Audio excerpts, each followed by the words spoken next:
good Father. It's who you are. It's who you are. It's who you are. And So anyway, happy Father's Day, men. Happy Father's Day. It's good to have you here. I'm going to continue in our series, Believe series, with a message, but I do want to make sure and acknowledge the men today. Debbie did a great job with what she said, and it really made me feel glad that Kathy and I don't have to think alike, and Kathy shouldn't expect me to think like her. It took a lot of 34 years. It took a lot of tension off. It's full tension. You can feel it just released. Feeling so much better about that. I'm feeling better about my manhood, who I am. And so it's all in all, it's a good thing. Yeah, right? So anyway, there was a story about a father who wanted to show his son how much he cared for him and loved him. So he said to his son, actually I'm going to pick on Zeke because he's in the front row and Drake was up here. Did the kids do a good job? Yeah.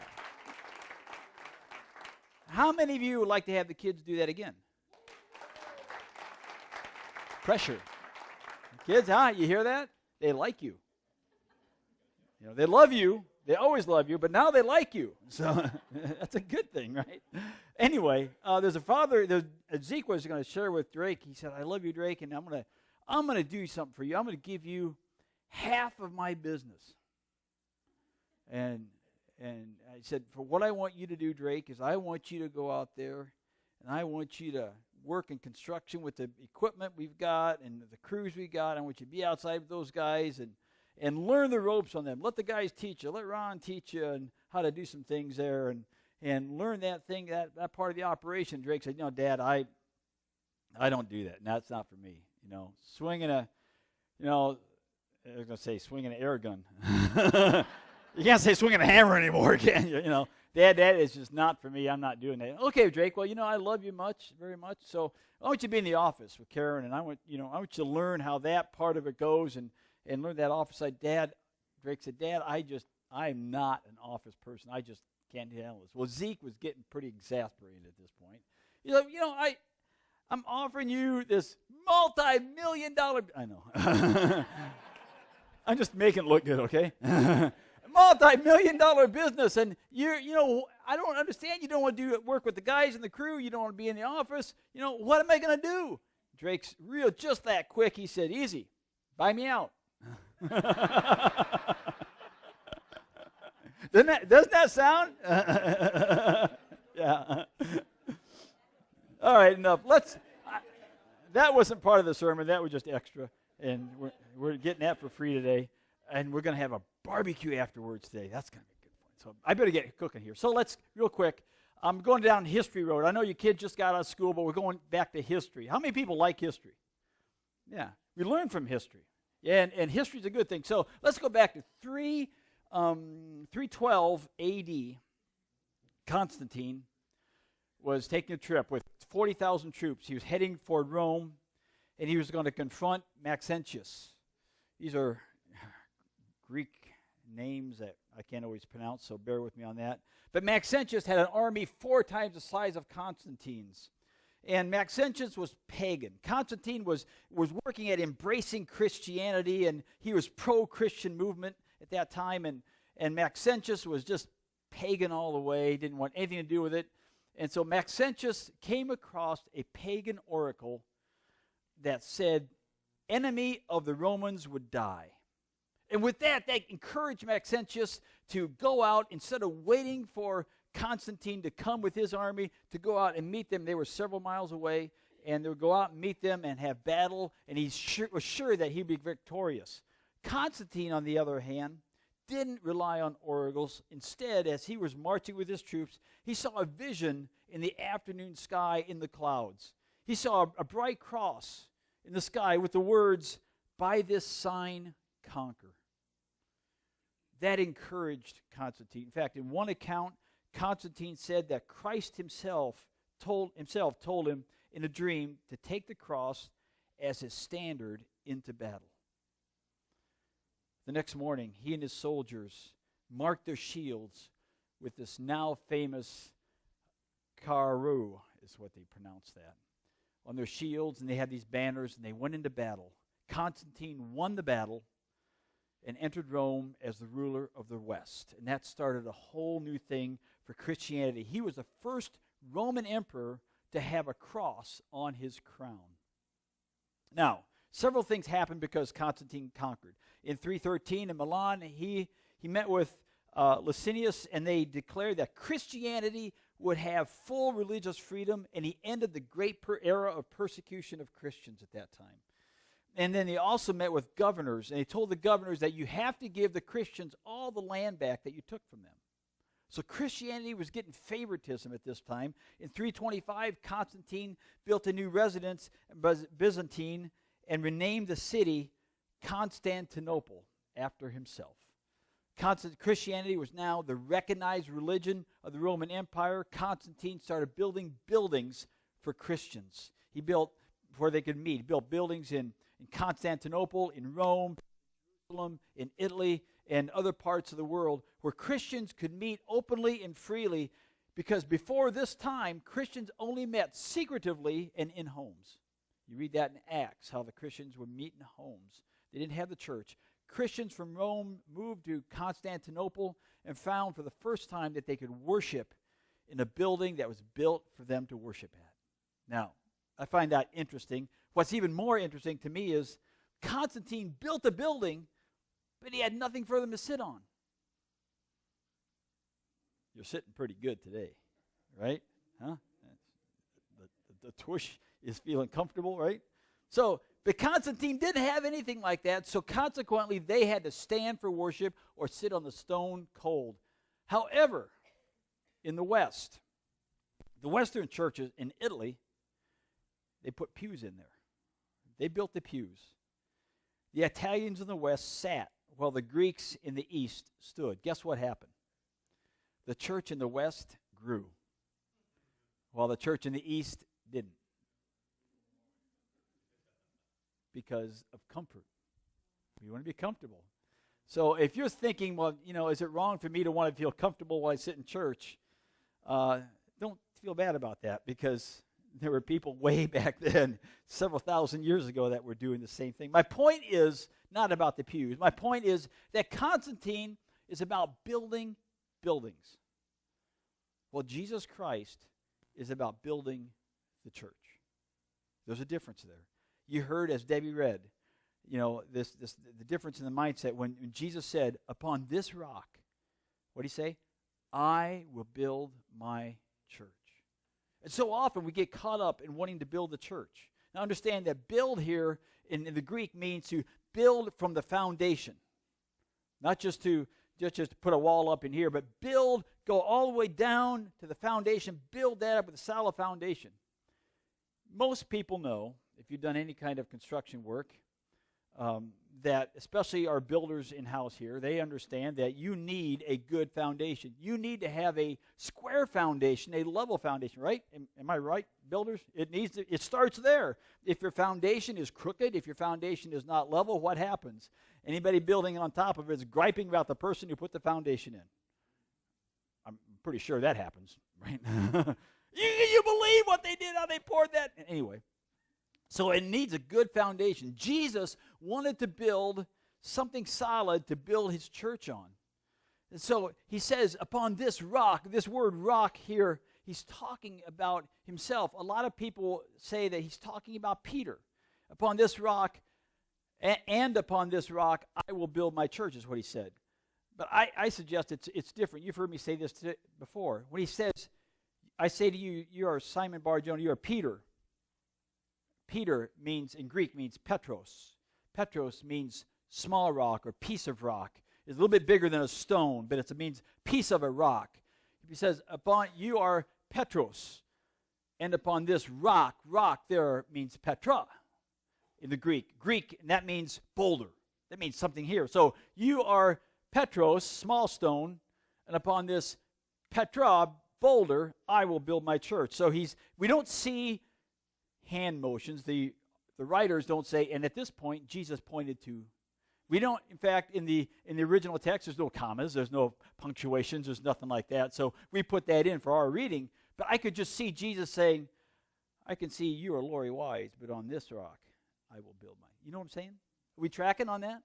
You see that? So that's what I think. Some people make the argument the other way, and I get that, but I believe that this is better with the language that we're talking about. And it makes sense that Jesus, being the carpenter, right? Carpenter, he would do that. Now understand, when you think of Jesus as carpenter, what kind of carpenter do you think of? Do you think of a person who makes a table, builds some of those things? That's what I think of. I think of a carpenter. I think of a person that he's building. Maybe he built the first chair. I don't know. I don't know. I don't know. And so that's the kind of carpenter I've always thought of Jesus being. But historians and theologians are saying they believe the word carpenter means more of a builder of buildings. That gives me a different perspective of Jesus. So now Jesus is using terminology that he used, that he would understand, that, he's a carpenter. They see him as the carpenter. So he's more of the carpenter like Tom and Ron and Zeke and, that we have around here. They're building buildings more so than a person building coffee tables. Suppose they had coffee tables? They have coffee. Anyway, I don't know. Anyway, so that's the kind I think he is. But understand, Jesus is also, he's not only the carpenter, but he was the long-awaited Messiah, the Son of God. Get the foundation right, and the building's going to be right. So he understood as the Messiah, the Son of God, that we got to get this foundation right in order to get this church built right. So the church, the problem is, throughout the years, the church, we've often got things wrong. We've gotten the foundations wrong. I'll just admit that. We haven't done a good job sometimes with the foundation, and even sometimes when the foundation is right, we just don't get the vision, we don't get the picture, and because of that, we start building wrong. And we don't always see Jesus like he's meant to be seen, as clearly as he's meant to be seen. Peter struggled with that. If you look in this passage, right after Jesus tells Peter that Peter, upon this rock, I will build my church. Right after that, he goes into this telling them about what's going to happen to him. He says, I'm going to have to go to Jerusalem, and there I will be beaten, and there I will be crucified, and there I will be died. They'll kill me, and there I will be raised again on the third day. And Peter, the one who made this, you are the Christ, the Son of the living God, right before this section, he made this great proclamation. He comes in, and Peter says, oh, hold it. This is not happening. Peter had a slight reaction to Jesus' statement. In fact, Peter said this. Peter took him aside and began to rebuke him, Jesus, saying, God forbid it, Lord, this shall never happen to you. Well, Jesus has a slight reaction to Peter's slight reaction and says, get behind me, Satan. Slight reaction. You are a stumbling block to me, for you are not setting your mind on God's interests, but man's. And after this, Jesus starts teaching some really hard teachings about denying self, about taking up a cross, about following him. The teachings get really tough. The disciples who were there, they paid attention at all. They might have caught that following Jesus was going to mean possibly suffering some for Jesus. And this section of Scripture is important to understand because just before Peter's confession, when Jesus said, who do they say I am? And Peter says, you are the Christ, the Son of the living God.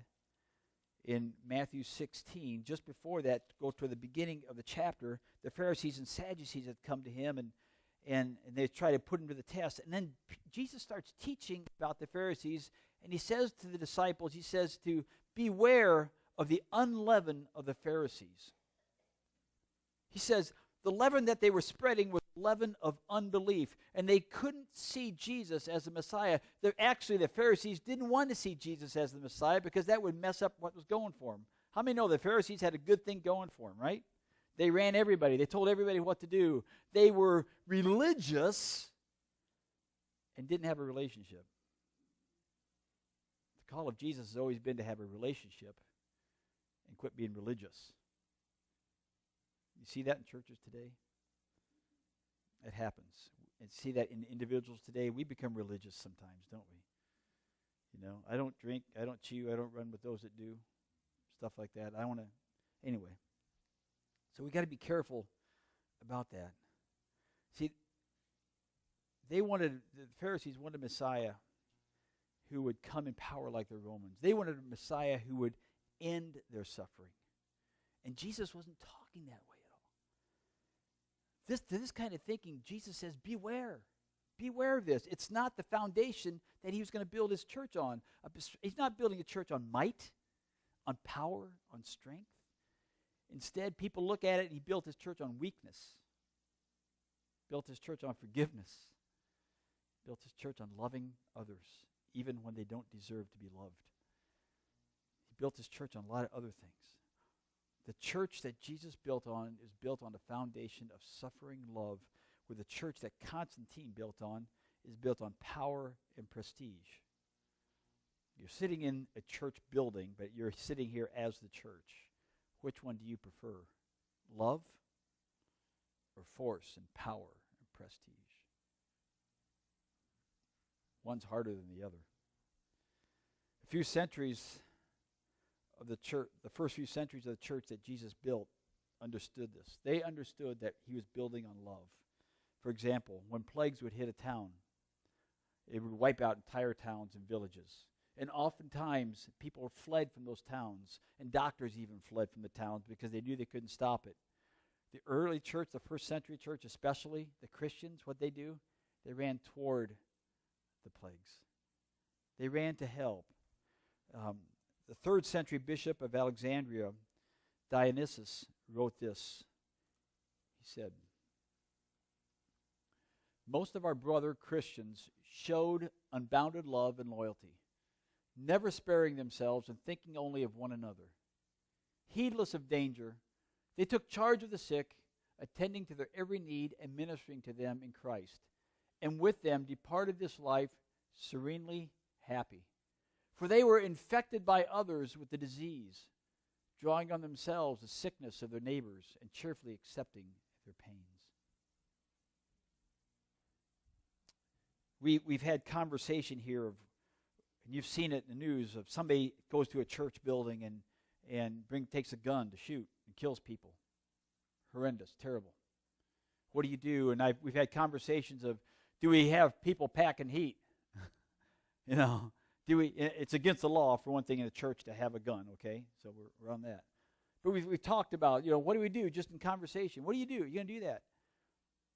I see in this where I've had one person say, I would run toward the person with the gun to try to stop them because I am ready to go.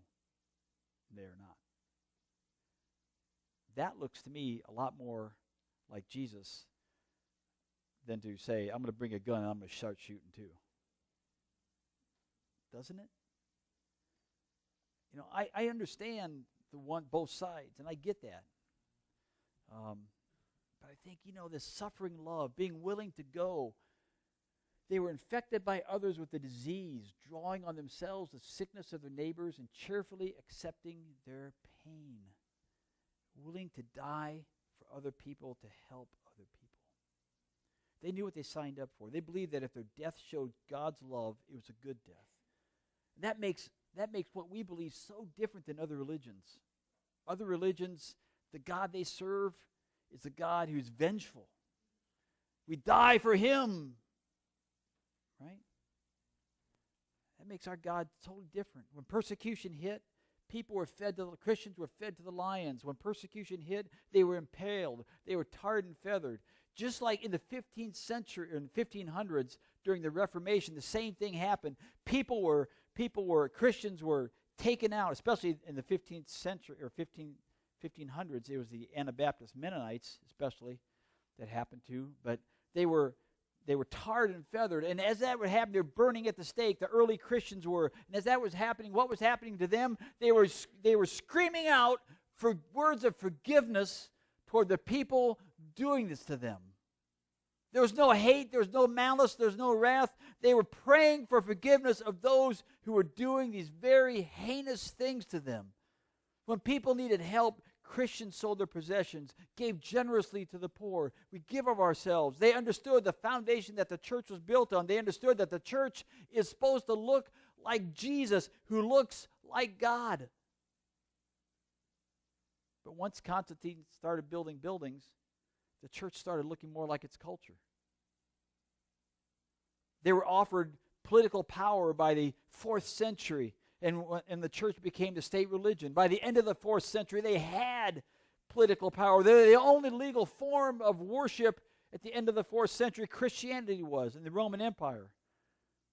And here's how thinking about the resurrection changed. The early church said that resurrection empowers us to live like Jesus. Why? So he gave us the power to endure suffering. When the politically empowered church changed their thinking about the resurrection as power that allows us to not suffer, with the thought of God suffered so we don't have to. So instead of loving our enemies, we kill them. That's a wrong view of our Messiah. But it's the same view Peter had about Jesus going to Jerusalem. And it may be the same view we have about the church. And it needs to change.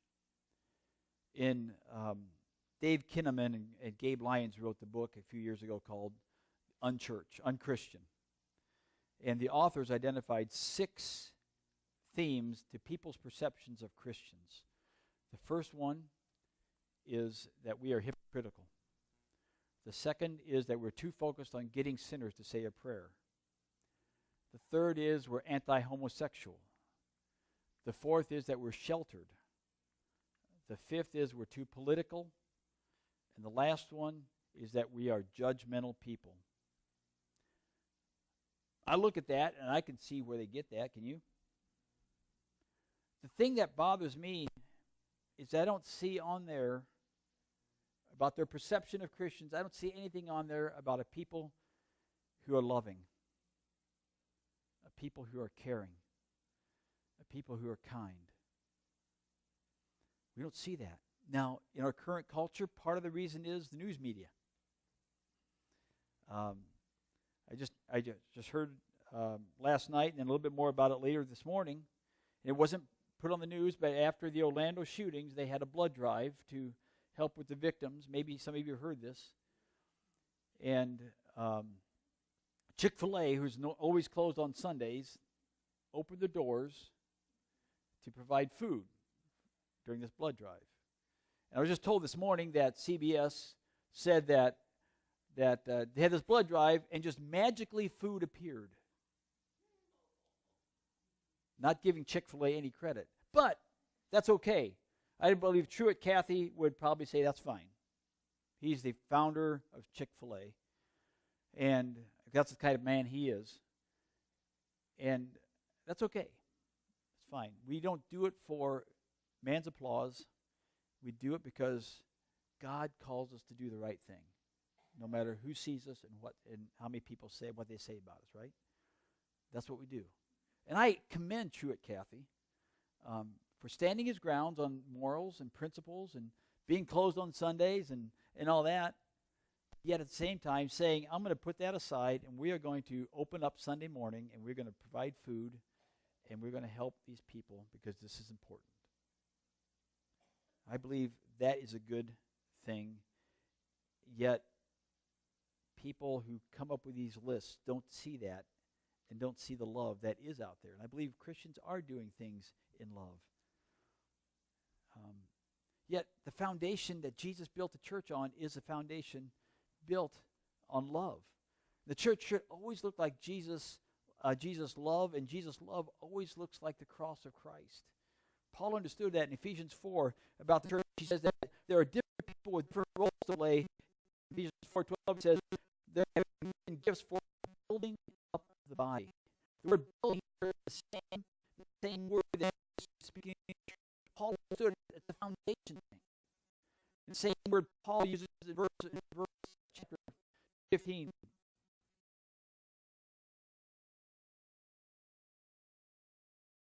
We will in all things grow up in him who is the head, that is Christ. From him, the whole body joined and held together by every supporting ligament grows and therefore builds itself up in love as each part does its work. Paul wanted to build a church like Jesus did, and like Jesus understood, suffering love was the foundation. Paul suffered 39 lashes 5 times. Paul was beaten with rods 3 times, shipwrecked 3 times, and was stoned once. A lot of people get stoned more than once. Anyway, guess that didn't work, did it? But Paul understood suffering for the sake of the gospel as part of the confession that Jesus is the Christ, which is the confession of Peter. And it's not only a profession of faith, but it's also a pledge to live a life that Jesus would live if he lived in 2016. Is Jesus the Christ in your life? You answer that one. That's the kind of building the church does. And if Paul makes that clear in Ephesians 5, he says this, imitate God. I could stop right there, couldn't I? Therefore, in everything you do, not a few things you do, not just on Sunday morning, not just when you're with other Christians so you look good, not just at a Bible study, not just in those things, but imitate God when you're at work, imitate God when you're driving down the road and that person cuts in front of you, imitate God when you're not very happy about what's going on in life, imitate God when somebody stepped on your toes, imitate God in everything. Live a life filled with love. Following the example of Christ, he loved us and offered himself as a sacrifice for us, a pleasing aroma to God. The word imitate here is the Greek word mimetis, which means mimic. The church is to imitate God, is to mimic God. How? By living a life filled with love.